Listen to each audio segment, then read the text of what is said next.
In today's show, we're looking at the NBA Summer League for the NBA's Pacific Division. Clippers, Lakers, Suns, Kings, and of course the Golden State Warriors. Let's talk about what happened, Michael Bolton.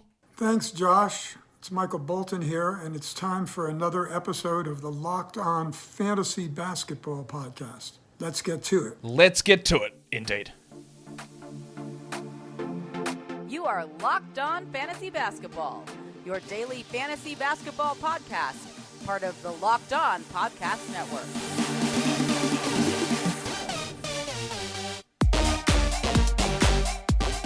Hello and welcome to the Locked On Fantasy Basketball Podcast, brought to you by Basketball Monster. My name is Josh Lloyd and I am the lead fantasy analyst at basketballmonster.com, and you can find me on Twitter as always at redrock_bball, on TikTok at redrock_bball, and on Instagram at Locked On Fantasy Basketball. Today's episode is brought to you by FanDuel Sportsbook, official sportsbook of Locked On. Make every moment more. Visit fanduel.com/lockedon today to get started. Thank you also for making Locked On Fantasy Basketball your first listen every day. We are free. We're available on all platforms. So, obviously I missed a few shows this week, and what I'm going to do now, these I think are going to be shorter shows. This is just a quick explanation now. I'm just going to be banging out one show for each division. It might be 20 minutes, might be 25 minutes. There's not really anything happening in the fantasy basketball world at the moment.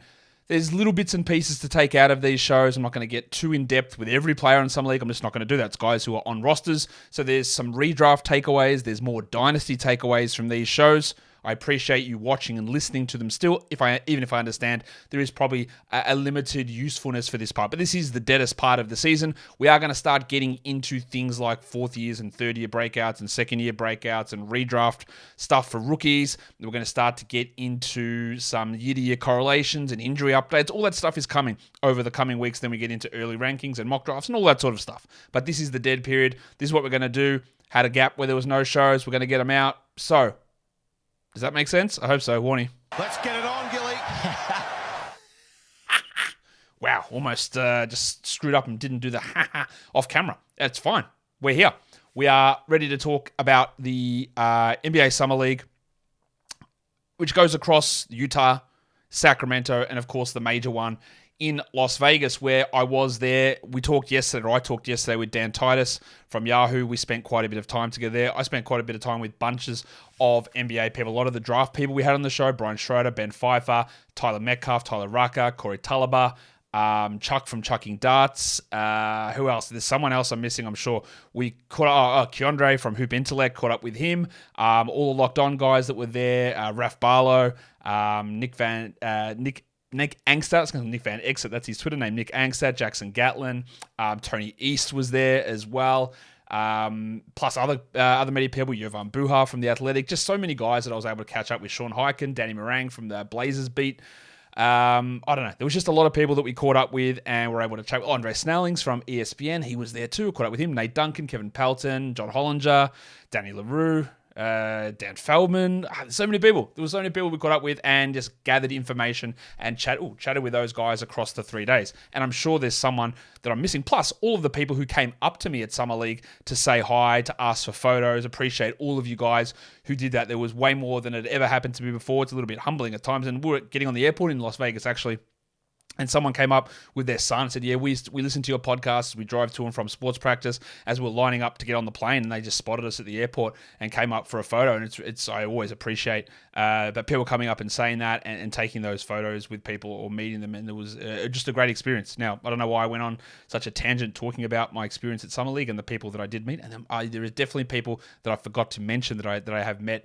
But it was an awesome time. Now, in saying all that, we're here to talk about the production of players across the NBA Summer League. We are going to start with the Golden State Warriors. Lester Quinones, a second-year player who just re-signed as a two-way guy. I thought that he was probably their best player. He scored 21 points a game, 22 points a game, actually. Shot for only 43% from the field, but 36% from three, 27% usage, 4 assists. He's not quite... Well, he's not going to be a full roster guy, but he's only 22. He'll be 23 in a few months' time. He's just someone, when we're looking at deeper league type players, he just showed enough to be one of those guys who can have like a 2 or 3 year burst, I think, of being a useful rotation player. He definitely impressed me quite a bit at Summer League. I thought watching their games, he was their best player most of the time. The one who was drafted this season who played well was Trace Jackson-Davis. Now, Jackson-Davis is old. He's older than Quinones. He's already 23 and a half. He had some contractual stuff which kept him out of the start of Summer League, but he ended up signing a multi-year deal as the 57th pick in the draft. He averaged 16 and 8, but 1.5 steals, 1.5 blocks. He also shot 67% from the field. Now, he didn't hit any threes. He didn't even attempt any threes. And part of the problem I have with Jackson-Davis as an NBA player is there's no shooting ability, and he's a little bit undersized, and we'll see how he goes against NBA athleticism. But what he was able to do here, with these defensive numbers, with this efficiency, with the scoring, is basically what he did at Indiana, where he was able to do that as a senior, putting up big numbers. Now, there is a chance, I guess I haven't done the Warriors' projections yet, but there's a chance that Jackson-Davis could be in the rotation as a backup center, but they're going to play Draymond, they're going to play Looney most of those minutes. They also have Dario Saric there, who's going to play minutes, and John Kamiga might play small ball center. So while these are interesting numbers from Jackson-Davis, I'm not getting overly excited. He is an older prospect, and how he fits against NBA players and how many minutes he actually gets, I don't know. I don't think we pencil him in as the backup center. I think that there's a chance that Draymond starts at center, so Looney's the backup, and then there's Saric as well, and Jackson-Davis doesn't play. I think that's probably likely, so don't get too excited. As for Brandon Podziemski, I was pretty in on Podziemski prior to the draft. I thought he had some really good statistical moments, and while these numbers, 11, 6, and 5, aren't super strong, especially when you look and start looking at 11 points. Okay, that's not good. What's that? Because he played 30 minutes a night. He averaged actually 10.6 points and shot 33 from the field, 61 from the line, and 25 from three. They are all horrendous shooting numbers. But I don't think that's the full story from Podziemski. I thought the fact that he was able to grab 6 rebounds a game, get 5 assists a game, is exactly what he was advertised as being as a player. A guy who is hard-nosed on the boards, a guy who reads the play well. His quick decision-making and even like hockey assists, secondary assists were huge. And it's going to take him time. He's not going to be a contributor early on. And I worry a little bit about his size and his defense. And the shooting was rough here. I think it'll be better. But in terms of fitting in and understanding the game, I thought he actually played well without putting up good numbers. So that's going to cause him to slide in Dynasty rookie drafts, I'm pretty sure. But I wouldn't be discouraged. There was a lot there in watching him in person and watching him live and watching the games. Josh, watch the games. It'll tell you more. If you watch the games, his ability to pass and see the right player, the right position, the right spot where he needs to be was awesome. There were so many times that he'd get it kicked out to the corner and he'd see someone closing out and he'd throw the pass off to Quinones or to the guy I'm going to talk about next, Guy Santos, and hit him up for an open spot in a better position was huge. And that's 11, 6, and 5. If that's 15, 6, and 5 in 30 minutes, shooting 44%, well, we're talking about a really, really solid player. I don't think he's got superstar upside at all, but I think he can be a pretty... And there's a lot of Warriors pair people pissed that they took him over Cam Whitmore. Rightfully so. I would have taken Whitmore as well. He's a better prospect, and he performed better. But this does not mean that Podziemski's a bust. As for Guy Santos, he was a late second-round pick a year ago. Still, I don't think he's just coming over this season. Played in Brazil, 18 points a game. He shot 76% on his twos. And he's only 21. So he was actually, amazingly, the youngest player on this team apart from Podziemski. Podziemski's 20, Santos just turned 21. Everyone else was 22, 23 or older. There's some other randoms like Craig Sword, who was 30 on this team. But Santos averaged 18 points with 6 rebounds, shot the ball really well, except for shooting from 3, which was 29%. But just a guy that I thought looked to be close enough to being ready to be an NBA rotation guy. Again, I don't know whether he's coming across this season. He hasn't signed a deal or a two-way deal, but I wouldn't be surprised if he did. And he looked the part. I thought he looked pretty solid in his minutes. Today's episode is brought to you by FanDuel Sportsbook. Take your first swing at betting Major League Baseball on FanDuel and get 10 times your first bet amount in bonus bets up to $200. That's right. Just bet $20 and you'll land $200 in bonus bets. Win or lose. That's $200 that you can spend betting everything from the money line to over-under to who you think is going to get or going to hit the first home run. I wonder, can you bet on if Shohei Ohtani is going to get traded? Maybe. All on an app that's safe, secure, and super easy to use. Plus, when you win, you can get paid instantly. There's no better place to bet on Major League Baseball than FanDuel, America's #1 sportsbook. So sign up today and visit FanDuel.com/lockedon to get up to $200 in bonus bets. That's FanDuel.com/lockedon. Don't bet on the Blue Jays because we're bad. FanDuel, official partner of Major League Baseball. Let's look at the LA Clippers. a few interesting players here. I got a lot of people talking to me about one of these guys in particular. We'll get to him in a second, but let's talk about old mate Xavier Moon, because Moon is a guy that has sort of hovered or been on and off Clippers rosters many times. He's not currently on their roster, but the reason I wanted to highlight him is, I think he probably should be on a roster somewhere. He is 28 though, but he averaged 20 points, 5 rebounds, 4.5 assists, over 2 steals, shot 55 from the field and 58 from 3. He showed enough to me that whether it's on the Clippers or another team, that you can look at him as at least an emergency piece, like a 13th, 14th man, who probably does, there's no future upside development, probably does look to be a rotation NBA player. He's not currently on a roster. In terms of the younger players on this team, well, there's not huge amounts of younger guys. The youngest guy on this team was Moussa Diabate, who we'll talk about in a sec. He's 21. But Kobe Brown was their first round pick 30 in the draft, and a lot of people were asking me about him because he put up great numbers. 15 and 7. He hit 2.5 threes on 43% from 3. He shot 43% from 3 at Missouri last season as well. He put up 1.8 steals and 1 block. They're all great numbers. 7 rebounds. And of course, people are going to overreact to this. So people tell me, man, he's got to start. Where's to start over Covington? He'll start over Batum. He should start over Morris. And I think we need to calm down. Again, like Jackson Davis, this guy is 23.5 already. He put up really solid numbers again, but I don't think that he's in line for big minutes. I could be wrong. He was solid enough. I still wouldn't have picked him at pick 30. He was solid enough. There might be a rotation role, but there also might not be. I don't know what this team's going to do in terms of trades, and maybe they trade 3 rotation players to get James Harden. But there's still Westbrook and Powell and Kawhi and George and Batum and Covington, who may not play at all. There's Plumlee and Zubats. There's Terrence Mann still on this team. And so there's no guarantee that Kobe Brown's going to have any sort of role that matters for anything outside of deeper leagues. He was impressive. He played those 5 games. But again, do we rely on 43% shooting? I don't think so. Even though he did it at college, I don't think he's that player. He shot 60% from the line, which is not great, clearly. The defensive stuff was good. I just think he's going to be...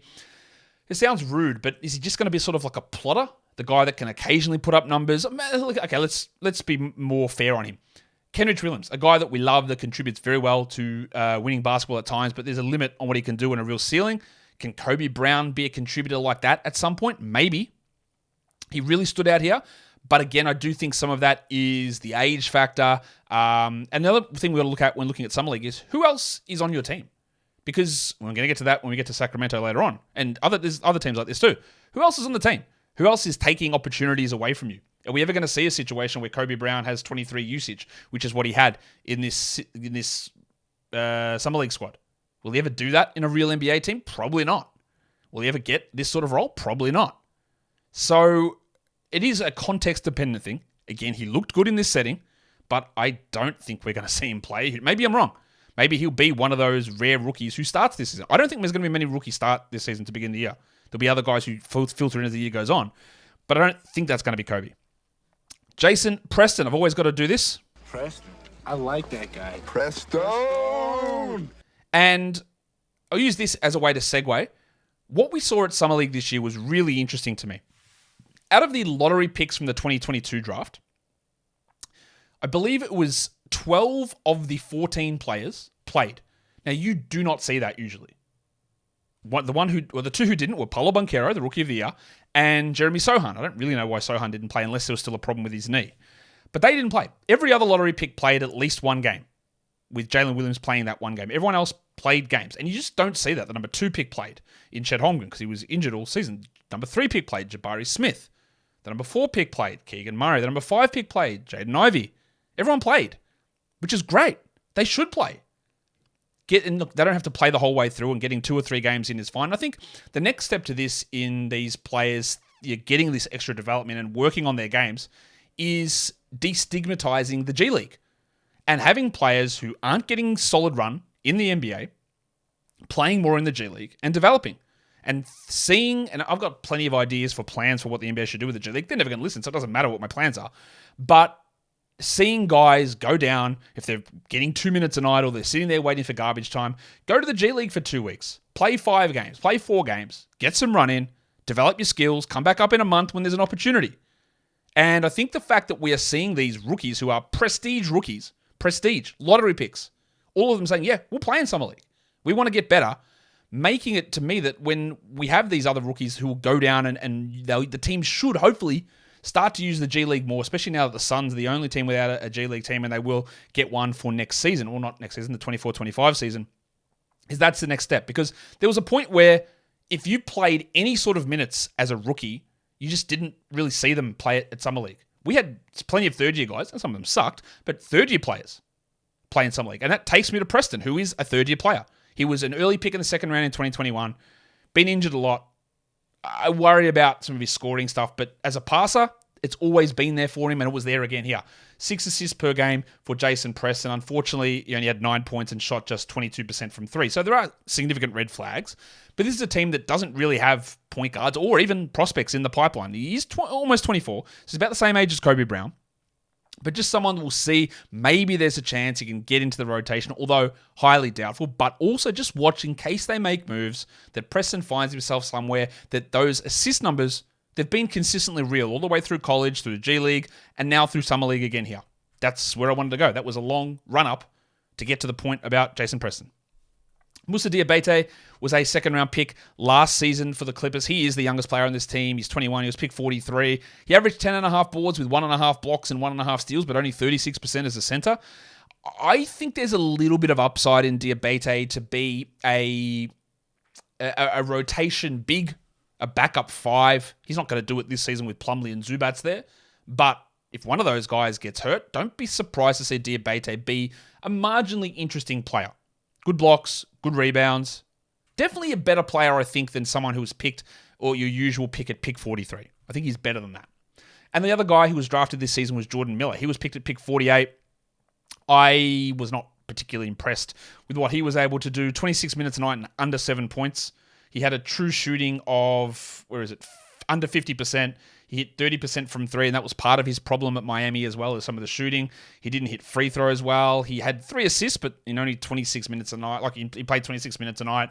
Not a guy that I was particularly interested in as a prospect, and he did absolutely nothing here to change my mind on my evaluation of him. Thought this might be a short show. Not that short. Although, when we get to the Suns, we're not going to talk about them much. The Lakers, lots of players here. Let's start with Max Christie, who was one of the most impressive players across Summer League. A second-round pick the year before, who really didn't play a huge amount. Did have, I think, started 1 or 2 games last season for the Lakers, but really stood out here. And this is what you want second-year guys to do. 20 points a game, 32 minutes, 49% shooting, 1.6 blocks. He also blocked a decent amount of shots in the G League last season as well. There is a rotation role that was emptied by Lonnie Walker moving on. Yes, Gabe Vincent replaced Dennis Schroeder, but there are some minutes potentially there. Troy Brown's also gone. Yes, Torian Prince might take that role, but Christie is 20, second youngest player on this team. He's only like a couple of months older than their first-round pick this season, Jalen Hood-Schifino, and he stood out. I thought he looked great. 20-6 with 4 assists and 1.6 blocks is really, really good. And we just didn't see much from him at all last season. Hugely encouraging. Two-way players. Colin Castleton. 14-9 with a block, 56 from the field, 80 from the line. There were many, many times that Castleton looked like the best player on this Summer League team. He's a two-way guy. I bumped him up significantly in my Dynasty rookie ranks. He is a little bit older. He's 23, and he's probably never going to be a starting caliber player. But it is not crazy for me to say. Maybe it is. Maybe you think it's crazy. But it's not crazy for me to say I think he has a chance of being better than Jackson Hayes this season. And Jackson Hayes is slotted to be the backup.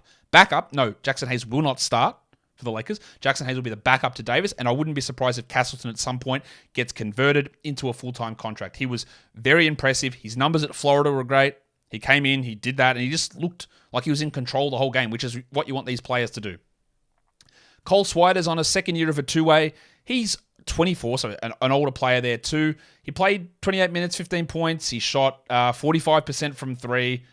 I still don't think that he's really an NBA caliber player, so I'm not particularly interested in him as a long-term player, but he's got another opportunity to be a two-way guy. Then their third two-way guy, because remember, we can have 3 two-ways this season. So it's Castleton, Swider, and then Demoy Hodge. Now, Hodge is old. He's 24 and a half. He's older than Swider.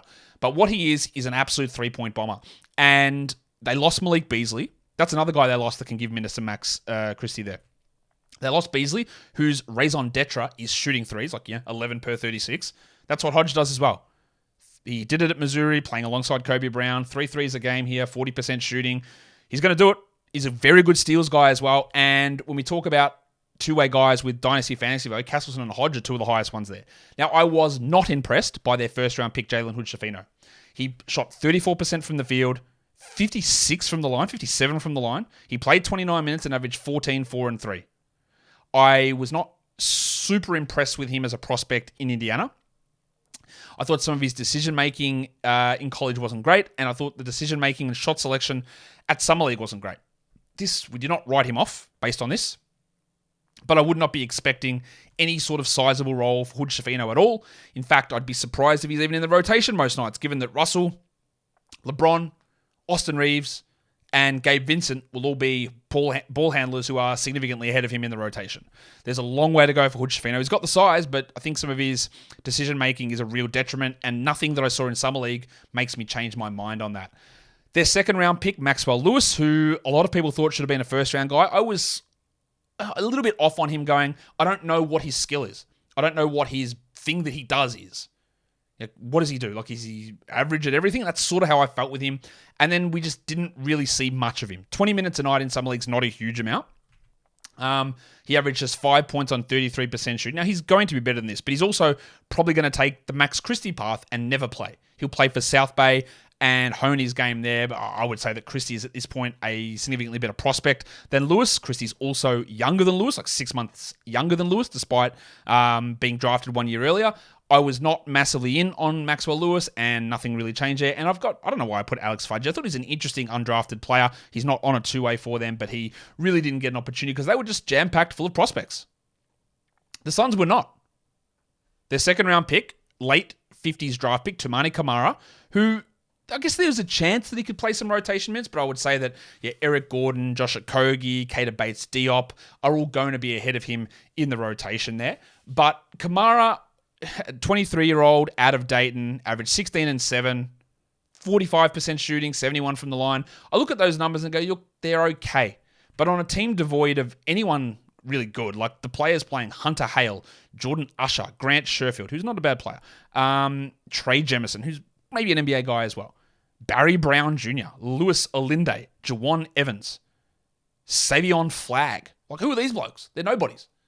And Camara sort of just was more of a role player again. Like, 25 usage is better than a role player, but nothing there massively excited me. 7 free throw attempts per game is interesting. He will never do that in the NBA. He had some shooting concerns, but in terms of role, he's 23. He can be a defensive wing. He's got the size, got the position ability. Can he shoot well? I don't know. 21% wasn't great. Didn't shoot particularly well at Dayton. There was a little bit of something there to see from him to say that, okay, cool. He's on a two-way deal, so we're not going to see a huge amount out of him this season. Well, am I wrong on that? No, he is on a two-way deal. I am certain he's on a two-way deal for the Suns because they just brought a million guys in to play roles. Is he on a two? No, he's not. Yes, he is on a two-way. My bad. No, he's not. My bad again. He's not on a two-way. Sorry, he's on a full roster, but there's Bates-Diop, Damian Lee, Eric Gordon, Josh Okogie, Chimezi Metu, Yuta Watanabe, Bol, Ish Wainwright. He's not going to play a huge amount. And then the other guy they brought in who's probably going to have to play minutes is Jordan Goodwin. Now, I don't know why he played just 12 minutes a game in 2 games across Summer League because the Suns do not care, A, about the draft or scouting at all. And apparently they don't care about the G League or Summer League. So a guy that is literally has a chance to be in the rotation, who's played 1 NBA season in Jordan Goodwin, just barely played.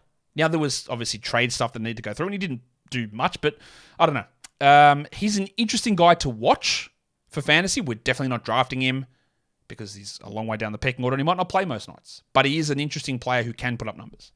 And that brings us to the last team who had some more interesting guys on it. And we'll start with Keegan Murray, who only played 2 games and did basically everything you would want him to do. But as I talked about with Keegan Murray last year at Summer League when he was the MVP, look who is on the team. He was the absolute number 1 option last season, and he was the absolute number 1 option again with 39 usage. This is not to take away that he was very good because he was.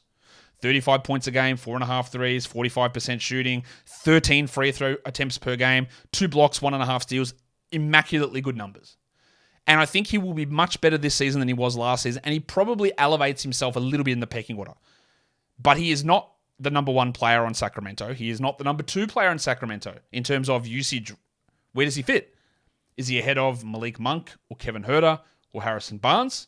Don't know. I don't know. You could make the argument that his game has improved enough at age 23 now, where he might be that third option behind Sabonis and Fox. That's great. But we then need him to bring the defensive stats that he brought in college and the defensive stats that he brought here in these 2 games in Summer League to be a much improved fantasy guy.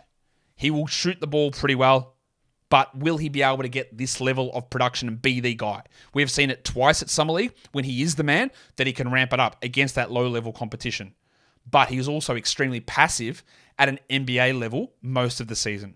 I'm excited to see what he can do. I still don't think he should have been picked up number 4, and I will admit that I'm wrong if in 4 or 5 years' time he is the 4th best player or 3rd best player in this class.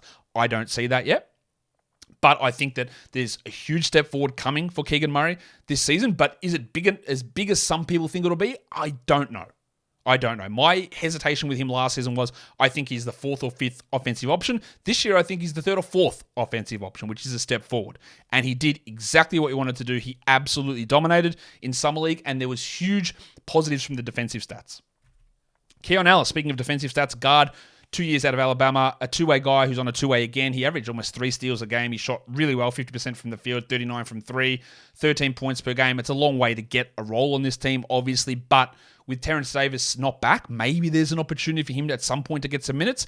I think there is an NBA rotation player somewhere there in Keon Ellis, especially for his defensive ability and a little bit of shooting. So I thought he did what he needed to do. Now, the other guy I want to talk about here is Kessler Edwards, who I do like as a player. I would like to see a little bit more out of him here. This is his 3rd season. He averaged 11 points, a steal. The shooting was not great, 28% from 3. And I'm not really sure where he fits. Now, they got him in a trade with the Nets for free. But now that Sasha Vezenkov is coming over, is he going to be able to get regular playing time? And he didn't do enough as a 3rd-year guy for me to get excited. The other guy that's probably impacting someone like a Keon Ellis having a role is their early 2nd-round pick this year, Colby Jones, who played 26 minutes, 10 points, but just shot the ball poorly, and an abysmal 42% from the line. He averaged 2 steals a game, but much like Maxwell Lewis that we talked about for the Lakers, I'm not sure what Colby Jones' strength is.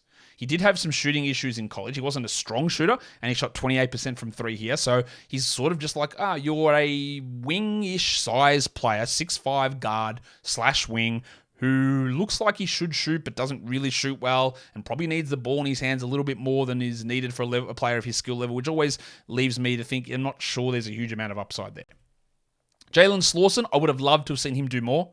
He only played 19 minutes, 0.7 steals, 0.6 blocks. That's where his stuff came from at Furman, where he had really big numbers. But the shooting was the concern, and then that was definitely not erased here, shooting 20% from 3. He's a two-way guy. We're not going to see much of him. And then the other guy is Neemias Queta. Now, I bring up Neemias Queta because he's one of those guys that people like to talk about, but also because he's a fantasy-relevant player in the right situation. Now, he's not even signed to a contract because they have Alex Len, Trey Lyles, and they've also signed Nerlens Noel. So I don't know whether Cater is going to get back on this team as a two-way guy or not. But he averaged 1.5 blocks in his 23 minutes. But we all know in category league fantasy, if you can get a guy who can block 1.5 shots, that's useful when they get minutes. He's a long way from being a rotation guy, and actually, I don't think he ever will be. But I just wanted to mention that he just did the thing that we expect him to do. He blocked shots, he protected the rim. That's what he does, and he's still not signed. So I have very little faith in Cater. But he did the thing, and if he ever finds a role, there is something there from a fantasy perspective. And that will do it for me today. I don't know when the next show is going to come out. It will probably come out straight after this, or close enough to it, because I want to get these 6 shows out over the next 2 to 3 days covering Summer League. And hopefully, I won't have that long introduction at the start of every show, or this long outro. Follow this podcast, Apple Podcasts, Google Podcasts, Stitcher, Spotify, and on the Odyssey app. And on YouTube, thumb it up and leave your comments down below, guys. We are done here. Thank you so much for listening, everyone. See ya.